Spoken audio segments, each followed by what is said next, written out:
What if Zenobia of Palmyra had successfully resisted Emperor Aurelian in 272 CE and kept her independent Eastern Empire?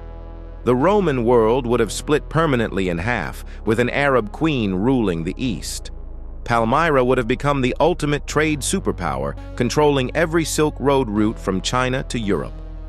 For the first time in ancient history, a woman would establish lasting imperial rule. But here's where it gets interesting.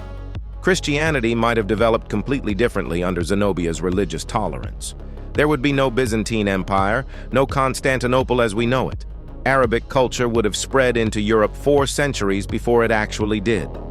The Mediterranean would have become a battleground between 2 equal powers.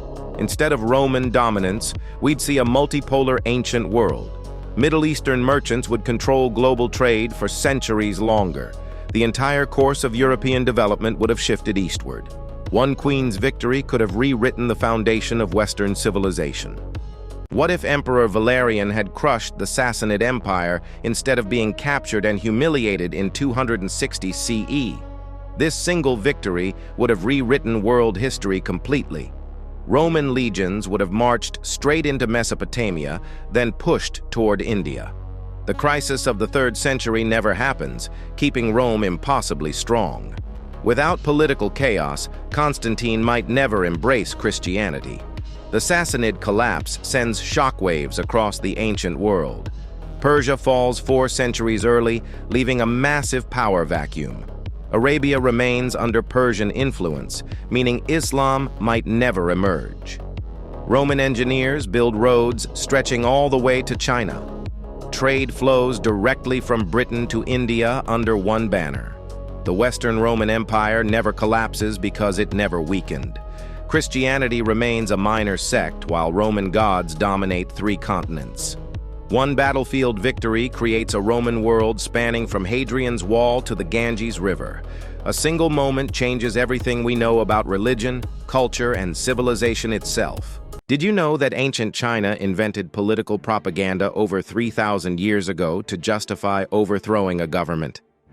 In 1046 BCE, the Zhou dynasty created the brilliant concept called the Mandate of Heaven. They had just defeated the powerful Shang dynasty, but needed to explain why rebellion wasn't treason. So they claimed the gods had withdrawn their blessing from the Shang ruler, King Zhou, due to his extreme cruelty and wild behavior. This made their conquest not just acceptable, but a sacred duty ordained by heaven itself. The genius was that any successful rebel could now claim the same divine approval. Lost a war? You must have lost heaven's favor. Won a battle? Clearly the gods chose you. For the next 3,000 years, every single dynasty used this exact same justification to seize power. The Mandate of Heaven became the ultimate political spin, allowing anyone to rewrite history as divine will. This ancient propaganda tool shaped Chinese politics until the very end of imperial rule in 1912. Sometimes the most powerful weapons aren't swords, but stories. Did you know an emperor became so paranoid that he built secret tunnels to spy on his own palace? By 93 CE, Emperor Domitian had turned his home into a fortress of fear. He lined every corridor with polished stone so he could see reflections of anyone approaching from behind. Sharp objects were banned from his presence. Every visitor was searched for weapons. Hidden listening tunnels snaked through the walls, allowing him to eavesdrop on private conversations. But his paranoia only made things worse. As innocent courtiers were executed on his whims, even his closest allies began to fear for their lives. His own wife Domitia and palace freedmen secretly plotted against him. On September 18th, 96 CE, his servant Stephanus approached with his arm in a fake bandage. Hidden inside was a dagger. Despite all the security measures, all the polished walls and secret passages, Domitian never saw it coming. In his own bedroom, the emperor, who trusted no one, was killed by the very people his paranoia had created. His elaborate defenses became utterly useless. Did you know Byzantine emperors once destroyed over 1 million religious artworks in a campaign that lasted over a century? In 726, Emperor Leo III sparked one of history's most devastating cultural purges.